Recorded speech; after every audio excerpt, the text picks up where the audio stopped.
Hi, I'm Stephanie Wilson-Coleman, known as your empowerment doctor, and today I'm going to talk a little bit about learning and improving. See, effective leaders are willing to learn and improve. Not just your staff, but you too, the effective leader.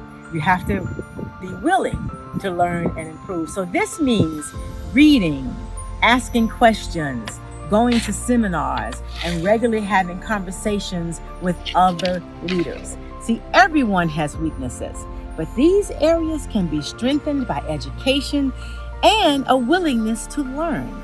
See, improvements can also be made by regular self-assessment and encouraging feedback from employees, clients, friends, and family. So give it a try. Then I need you to delegate when you can. See, delegation can be one of the hardest parts of leading, but also one of the most necessary parts. See, practically speaking, a leader cannot handle all the roles by themselves. If they were able to do that, they wouldn't have to lead anyone. They could just run everything solo. So as a leader, I want you to think about the last time that you tried to do it all by yourself and what happened then. It was probably close to a disaster. But many leaders' personalities can make it very hard to forfeit control over individual jobs. Sometimes there are things that we just like to keep for ourselves because we don't think that anybody else can do it as well as we can. But that's not true. See, this tendency is also strong within people who own their own businesses. Small business owners believe that they can also do everything themselves. They had to do it one time, so they figured when they started they could do it. They think that they can still do it, but that's not the case. As things begin to grow and as you begin to do new things, you're going to need some help. So if you're nodding your head, knowing this is you, here are a few ideas for you to help yourself delegate so that you can get back to doing the job that you were meant to be doing, which is leading. So you can get back to doing the job that you love to do, which is leading. First is, you got to be willing to let go.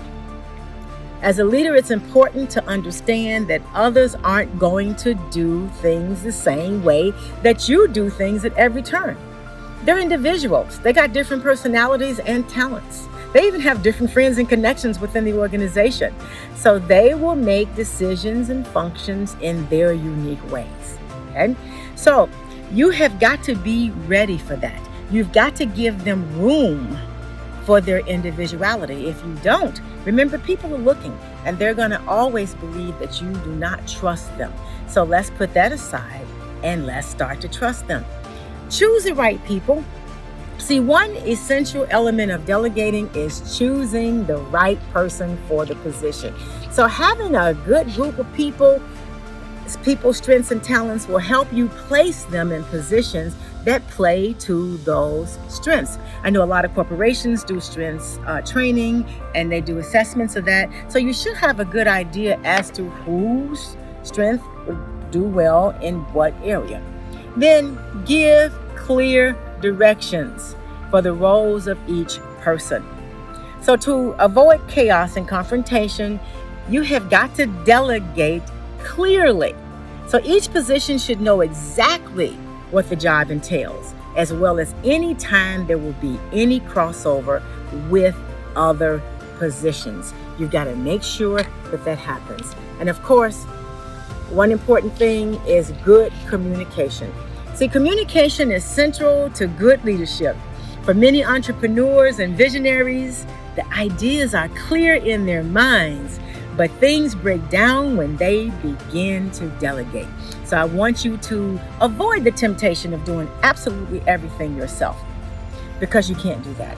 I want you to sit down with your staffs. I want you to communicate your ideas, have a conversations about those ideas, and I want you to let them know that what you expect of them so that they will be able to deliver. So with this being said, you will find just how much growth you will create in your organization. You will find just how many people's skills become better and better over time.